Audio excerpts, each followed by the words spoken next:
funny sign. I hope that sign doesn't fall.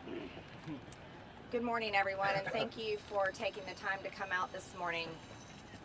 You know, it's really easy once you get elected and come to Washington, D.C., to put it in cruise control and just go along with the status quo. But that's not why I ran for Congress, and that's not why I came to Washington, D.C. As a matter of fact, I was one of the Americans in 2016 that looked at a presidential stage of 17 Republican candidates, and the only one that stood out to me was Donald John Trump, the very man that stood out and represented Republican voters and Americans all over the country that were sick and tired of a Republican establishment failing us over and over again. That's why I supported him in 2016, that's why I supported him in 2020, and that's why I support him now. But what happened when President Trump became president and the Republican majority in the House and the Republican majority in the Senate is the Republican establishment under Paul Ryan failed President Trump and failed the agenda that we wanted to get done. They passed a $1.3 trillion omnibus that did not fund the wall after we had stood at Trump rally after Trump rally and said, build the wall. They failed us. They funded the uni-party agenda. They funded the status quo that Washington, D.C. just wants to keep going and keep going. And you know what happened? That's why Republicans lost the midterms in 2018 and Nancy Pelosi became Speaker. Republicans didn't fight. They allowed the Russia hoax. And then what happened when Democrats took over the House? It was impeachment #1, and the entire war against President Trump continued. And that war on President Trump is the war on the same voters today that are ready to go and vote for that man in November and put him in the White House in January. And that's exactly what is happening. He's winning poll after poll after poll because he's the only one fighting while Republicans in the House and Republicans in Washington continue to cave and be part of the uni-party. Mitch McConnell has a 6% approval rating for a reason, and that's because he's caved to the Democrats and continued the disgusting business model in Washington, D.C. that thrives on forever wars and thrives on building a bigger government and taking away the freedoms bit by bit by bit of Americans. Republican voters in America, Americans altogether, gave Republicans the House. They gave us the House in 2022. You want to know why? Because they were fed up with the Democrat agenda that is destroying this country. Wide open borders, an economy that's crashing, freedoms being stolen, COVID shutdowns, all the horrors that happened when Joe Biden took the White House and Democrats took full control. That's why we won the House in 2022. But what have we done with it? What are we giving Republican voters to vote for? President Trump is the reason why people are going to turn out in November. And I'm here fighting every single day to push my party to be a Republican-controlled majority that will fight and pass his agenda when he's in the White House in January. And right now, we are not that Republican majority. We have a speaker, Mike Johnson, that we all, by the way, I elected him. I voted for that man, so I have every right to be standing here. It wasn't a choice of America.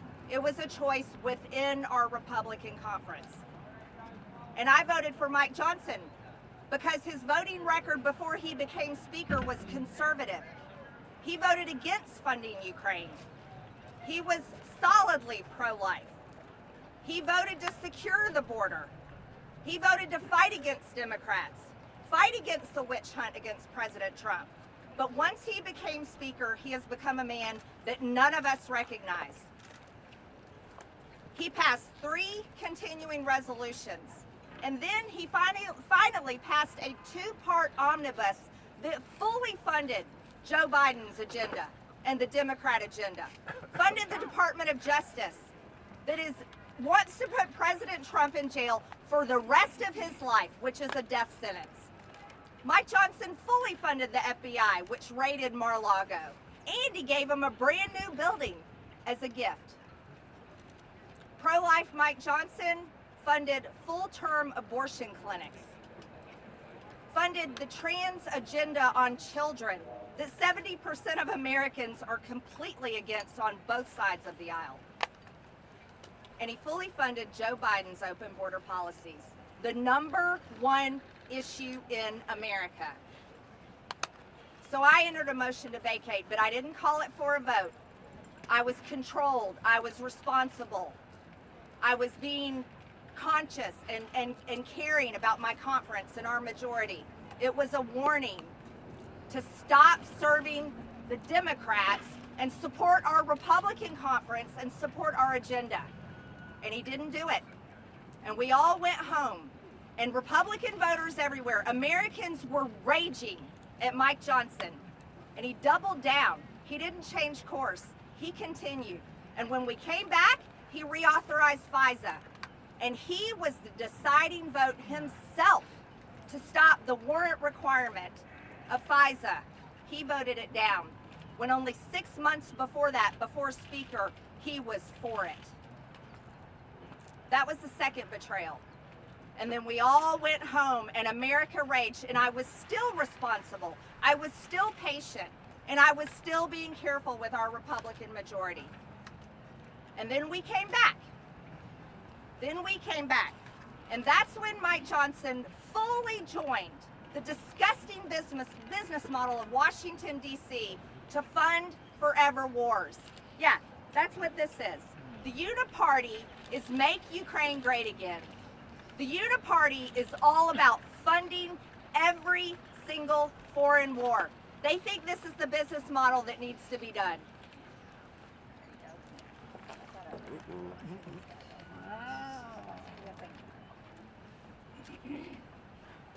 Americans do not want to send their hard-earned tax dollars to fund the murder and killing in foreign countries. They're fed up with it. And they're screaming it as loud as they possibly can. Our economy should not be built on the blood of wars in foreign countries. That's not what our economy should be built on. That's not how you grow jobs in America. That is horrific. It is evil and needs to end. But that's what the uni-party does, and that's what they continue. Mike Johnson fully embraced it, and he funded $61 more billion to Ukraine. Funded a war in Israel while he funded Hamas in Gaza. How do you support Israel when you're funding Hamas? And gave more money away while our border stays open, and today 300 Americans will die from fentanyl, tomorrow 300 Americans will die from fentanyl, and the next day 300 more Americans will die from fentanyl poisoning because there's a war on America led by the cartels in Mexico, and nobody in Washington, D.C. gives a damn and has enough courage to face it. And Americans are sick of it. Sick and tired and fed up. And you want to know something? Nobody wants to rock the boat in Washington, D.C. Oh no, that would be uncomfortable, Marjorie. We don't want to face the issues, Marjorie. Let's just wait and get through the election, Marjorie. Let's just assume President Trump is going to win and we'll fix it next Congress, Marjorie. Well, I'm sorry. How many more Americans have to die? How many more dead American bodies have to pile up before the House of Representatives that's paid for by Americans' tax dollars actually does something about it? I want to know when this town is going to give a damn about Americans. And that's what this is really about. Well, there's one thing I know. There's one thing I know.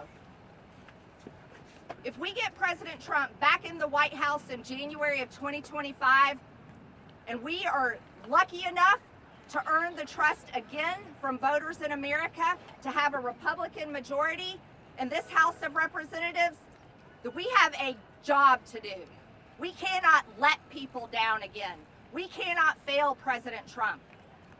And this cannot happen. The MAGA agenda that I believe in, the Make America Great Again agenda that I support and Americans support, and the whole reason why Republicans are going to turn out and vote in November, because they support President Trump. We need leaders in the House of Representatives that are going to get this done. Not working for Hakeem Jeffries, not working for Joe Biden, and not going to be twisted and lulled into keep continuing the disgusting practices of Washington, D.C. Mike Johnson is not capable of that job. He has proven it over and over again. Okay. Now we have Hakeem Jeffries and the Democrats coming out, embracing Mike Johnson with a warm hug and a big, wet, sloppy kiss. And they are ready to, they have endorsed him. They are ready to support him as Speaker. They want to keep it going, keep the band together. Why? Because Mike Johnson is giving them everything they want. Everything they want. Every single thing they want. So it's really interesting to me. Hakeem Jeffries has gone through round after round of Speaker votes, and we've all witnessed it, haven't we, America? And I want to tell you, I think it's good that America witnessed all of that. And the Democrats said his name over and over again. They said Hakeem Jeffries because they wanted to elect him Speaker. Well, I find it very satisfying that they are ready to vote for Mike Johnson. And you want to know something? I want to see it happen. And I also want to see recorded votes. I think the American people, by the way, who I represent, I think the American people need to see a recorded vote of does Congress, does members of Congress support the uni-party? Is this what they support? I think every member of Congress needs to take that vote and let the chips fall where they may. And so next week, I am going to be calling this motion to vacate. Absolutely calling it. I can't wait to see Democrats go out and support a Republican Speaker and have to go home to their primaries and have to run for Congress again, having supported a Republican Speaker, a Christian conservative. I think that'll play well. I'm excited about it. And I also can't wait to see my Republican conference show their cards and show who we are, because voters deserve it. Is the Republican Party, have they finally learned their lesson? Have they finally heard the message from voters back at home? Are they willing to actually fight? Or are they going to just keep going along to get along? Because it's really easy to do that in Washington, D.C. I'm going to tell you, at over $34 trillion in debt, with millions and millions of people invading our country, an economy that I don't even know how is staying afloat, because every business owner I know has been suffering, and people fed up with the drama on television and fed up with the fighting and fed up with the bullshit from Washington, D.C., are ready for a Republican majority that's ready to support President Trump and his agenda in January of 2025, and I'm happy to deliver that vote for everyone next week. And at this time, I'd like to turn it over to my good friend and ally here, Thomas Massey, and he'll explain his thoughts on this. Thank you.